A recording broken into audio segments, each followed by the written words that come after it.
የማታውን ውይይት እንዴት አያችሁት? እስቲ ሐሳብ አስተያየታችሁን ኮሜንት ላይ ጻፉ።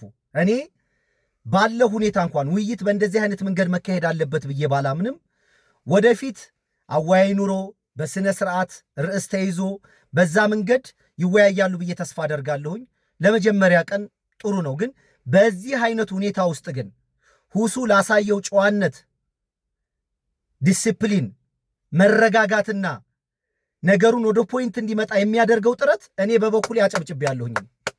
ወጣት ልጅ በቃ እንግዲህ የተሻለ መረጋጋት፣ የተሻለ ትዕግስት፣ የተሻለ ጨዋነት መታየት የነበረበት እኮ እንደ እድሜውም እንደ መልኩም እንደ ጺሙም እኮ እፎይ ላይ ነበረ።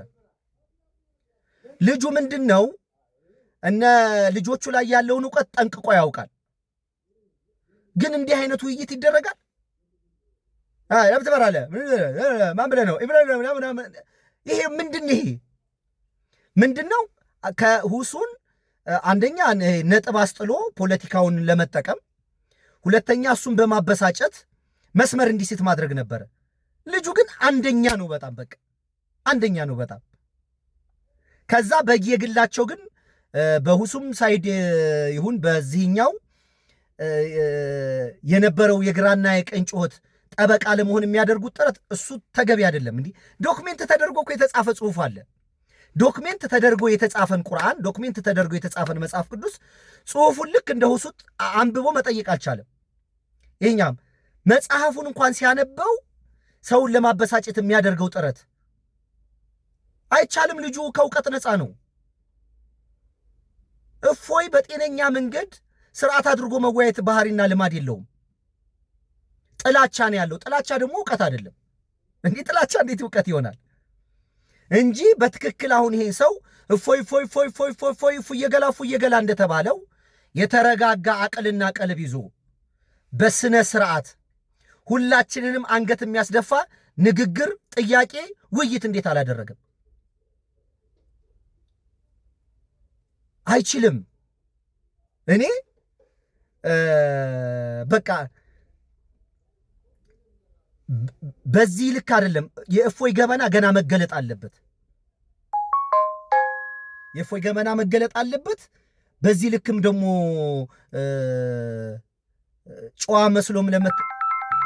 ጨዋ መስሎ ለመታየት ያደረገው ጥረት ራሱ አልተሳካለትም። ማለት ልጁ ግርግር መፍጠር ነው የሚወደው እንጂ ሰው ባለው ዕውቀት ከተማመነ በያዘው ነገር እርግጠኛ ከሆነ ባመንከው ነገርና እርግጠኛ በሆንክበት ነገር እኮ ግርግር እኮ መፍጠር አያስፈልግም። በቃ የማመንና የማሳመን እኮ አይደለም። ሁለቱም ከመጽሐፍ ተነስተው ከተጻፈው ተነስቶ ከሌለ የለም ነው፣ ካለ ደግሞ ባለው ነገርነት በጨዋነት ማስረዳት ነው።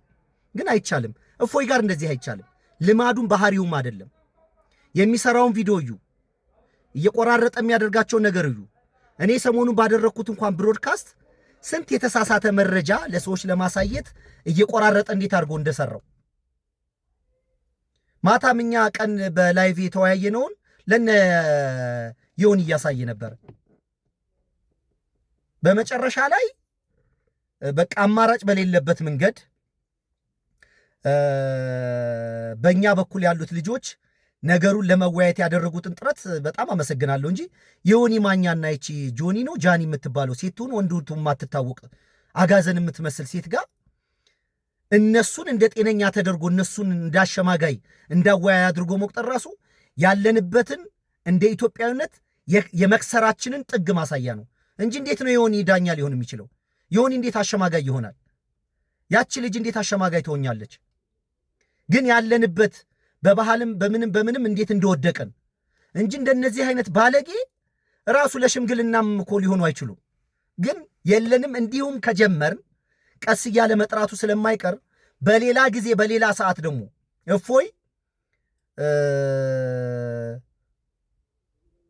በቃ ተከታትፎ የሚበላበት ጊዜ ይመጣል። እንደ ሽንኩርት አይደለም። በቃ በእውቀት ምንም እንደማያውቅ መታየት አለበት።